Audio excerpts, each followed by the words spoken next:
You're listening to HowStreet.com radio, available online at TalkDigitalNetwork.com. Welcome to HowStreet.com radio, the online source for market opinions. Here is Jim Goddard. My guest is Gwen Preston.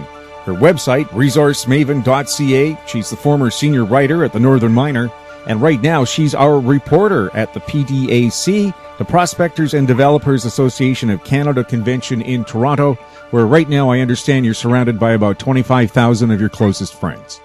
That's right, I am. Thanks for having me on the show. Gwen, your first impression of this year's show?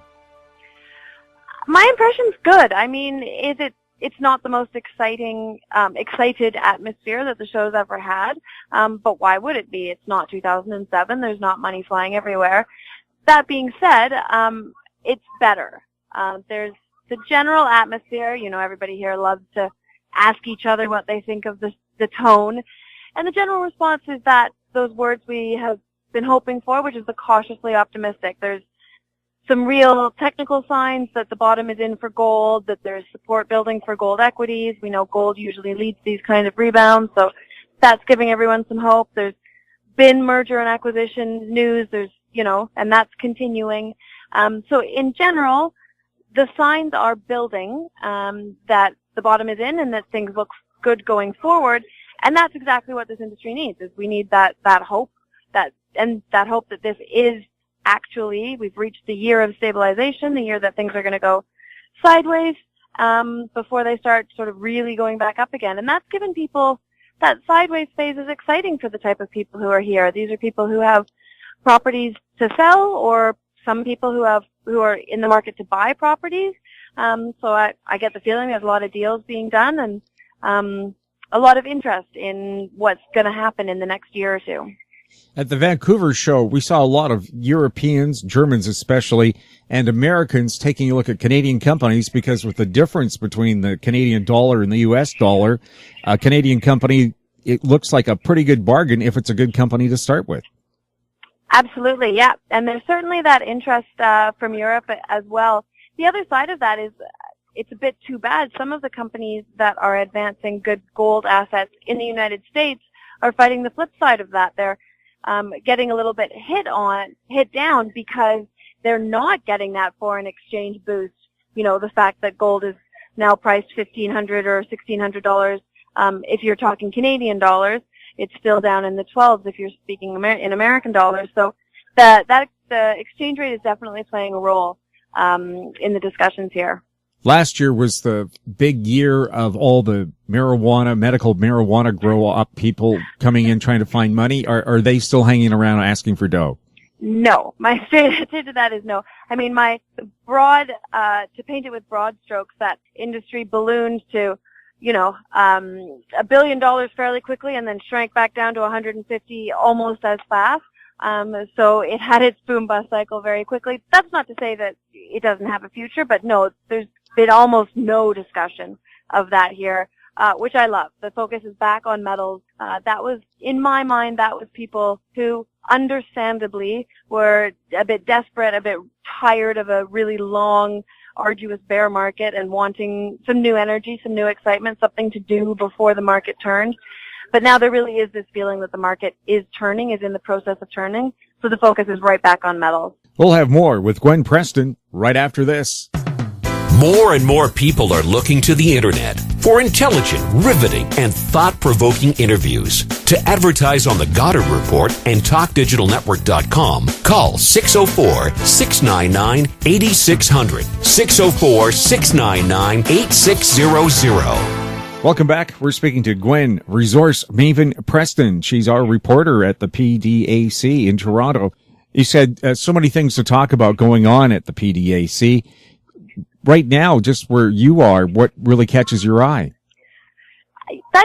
So many things catch your eye, right? It's a really interesting time in the market. There's a lot of interest building. People want to build positions in the companies that are going to outperform both this year and going forward into when the big bull run happens. Interestingly, that group of companies that we think of as the sort of the cream of the crop isn't that huge. When you talk to people, it's quite often some of the same companies that get mentioned over and over. So then the discussion is really around, so well, what about everybody else? Because there's hundreds and hundreds of other companies that don't fit into that cream of the crop category.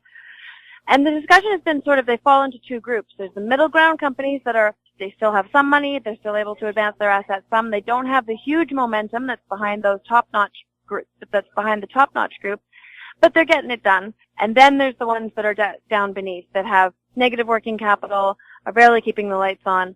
Those are the ones that right now there's been a lot of talk about how much consolidation is about to happen in that sector. There's talk about how much debt there is there, how many ghost assets there are there. But, and that you can look at it as a negative thing, but conversation I had this morning, a friend of mine looking at a company that's in that bottom group. The company is about to be delisted because they can't pay for their accounting, but they have 3 really interesting projects. They're $175,000 in debt, so my friend was like, well, basically, these are 3 interesting gold projects that I can pick up for $200,000 in a few shares. So that's the kind of discussion that's really happening everywhere I turn. People looking at opportunities like that, and they're just everywhere. And it's those little companies that do come up with the major exploration projects that turn out to be worth billions in the long run. Oh, yes, and there's always interest in those, and there's always discussion about those. There's a list of them for sure, and their share prices have definitely started to move. They retracted a bit with the price of gold in the February correction, but that February correction was part of what happens in a gold price rally. Gold price rallies aren't a price just going up. They're made up of higher highs and higher lows. So there's always dips. And at this point, it looks like the dip down to 1,200 is hopefully stabilized and it's going to head back up, and that would continue the pattern of higher lows that started at the beginning of November. So yeah, as long as that continues, then the interest will keep building in those cream of the crop companies, many of which the real excitement is around the takeout targets, right? So there's companies that have near development assets in supportive jurisdictions with existing infrastructure, and the ounces are economic to develop because the deposit is straightforward, and it's of the right grade for its shape and size. So yeah, people are really focused in on those companies and are excited if they've managed to establish some low-cost positions.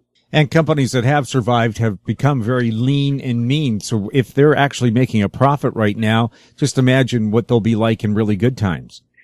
Absolutely. No, I think that's very much true of the mid-tier and larger miners. And there's some other good help that's going along with that. So they cut all the fat that they could in the last few years. And then now a lot of them, miners are getting a significant boost from the lower oil price. In most operating mines, energy costs represent about 25% of your cost. So when the price of oil comes down, that really boosts your operating profits. And similarly for any company, like I mentioned before, that's not operating in the United States, that's operating somewhere where the currency is weaker, there's something else that's helping your bottom line. So that should create, when first quarter results start coming out, a lift in operating profits that will help strengthen any rally that we're seeing in precious metal equities. And we are seeing that rally. When the price of gold moved in January, the miners index, the GDX, moved about 3 times the price of gold. That's sort of the normal type of leverage that you get with an equity versus the metal. But interestingly, when gold retracted in February, the miners retracted the same amount as the price of gold. So the leverage to the downside was missing. And what that tells me is that investors who've been watching the gold space had decided that November was the bottom. They moved in November, December. We could see it in the volumes. They established really low-cost bottom fishing positions, and they're not willing to let go of those bottom fishing positions just because of a bit of a retraction in the price of gold, because they see it going back up again. So that's really encouraging for us, for those of us who are positioned in gold miners going forward. Costs have been brought down, are being helped by other factors, and there's a really strong foundation of support building. Which hospitality suite has the most noise happening? That's a fun question. I will admit there are not as many hospitality suites as there have been in previous years, but there's a lot that are pretty fun. There was a hospitality suite that happened at the aquarium last night, co-hosted by the Cambridge House Group and a group of silver producers. That was a lot of fun just for the atmosphere. It's a beautiful place to be, and there was a lot of fun that happened there. But there's parties, there's receptions that happen everywhere. They're pretty well attended, and we're all thankful to the companies that put them on. And I understand, too, quite often that's where the real business takes place, over a couple of drinks rather than on the convention floor. I would maybe hesitate on that. My statement is that you can do some good business until about 7, maybe 8 o'clock. After that, I think any business card that you hand out might as well just be dunked in someone's beer glass, because I don't think odds of them remembering what the conversation was decline significantly. But certainly in the first part of the evening, the 4 to 7 o'clock time, yeah, definitely some interesting deals get done. People are excited about gold. People are looking ahead and are interested in zinc and uranium and diamonds. There's people who are interested in specific rare earth or technology-related metals. Yeah, no, there's a lot of excitement. There's a lot of interest. I mean, it's all hedged in that nobody expects the market to rocket upwards this year. Everyone realizes that we're in this sideways year. But sideways is when you are given that window of opportunity to get yourself organized, to make deals happen, to establish low-cost positions, and be ready for when things really start to run. So that's the main feeling around the PDAC this year. Yes, so many people are saying the equity market probably will live up to that saying, sell in May, go away, and then where do you put your money?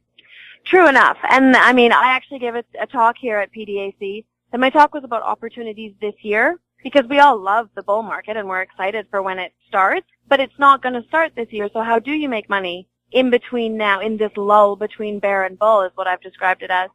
And I say you have to play the cards that are on the table. So what's a sideways year made up of? A sideways year is made up of some companies that gain and other companies that lose. It's also made up of some times of the year that are positive and some times of the year that are negative.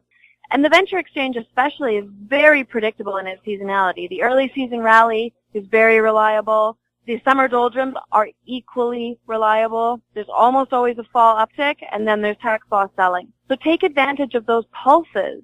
If day trading, I mean, it's not day trading. If you are just a buy and hold investor, right now may not be the best time to get in, because this year is going to require paying attention to those individual opportunities, whether it's timing or whether it's stock-specific news. Not very far down the road, however, this bull market is going to start, and then you're going to have the opportunity to do more of that long-term buy and hold and hope for the multiple that we all look for in the resource sector. So this year, yeah, for sure, it's going to be a little bit more specific, and you're going to have to be a little bit more nimble in your investing strategies.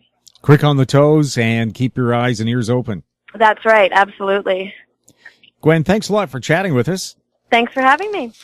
My guest has been Gwen Resource Maven Preston, our reporter on the scene at the Toronto PDAC. And best of luck, by the way, trying to find the best hospitality suite to end out the show. I appreciate that. Thanks. Thanks again, Gwen. Bye-bye. You're listening to HowStreet.com Radio. Our popular YouTube channel is Talk Digital Net. Find us on Twitter at Talk Digital Net. Comments or questions for the show can be sent to info@howstreet.com. I'm Jim Goddard. Comments made on HowStreet.com Radio are an expression of opinion only and should not be construed in any matter whatsoever as recommendations to buy or sell any financial instrument at any time. Available online at TalkDigitalNetwork.com. HowStreet.com Radio is a production of HowStreet Media Incorporated.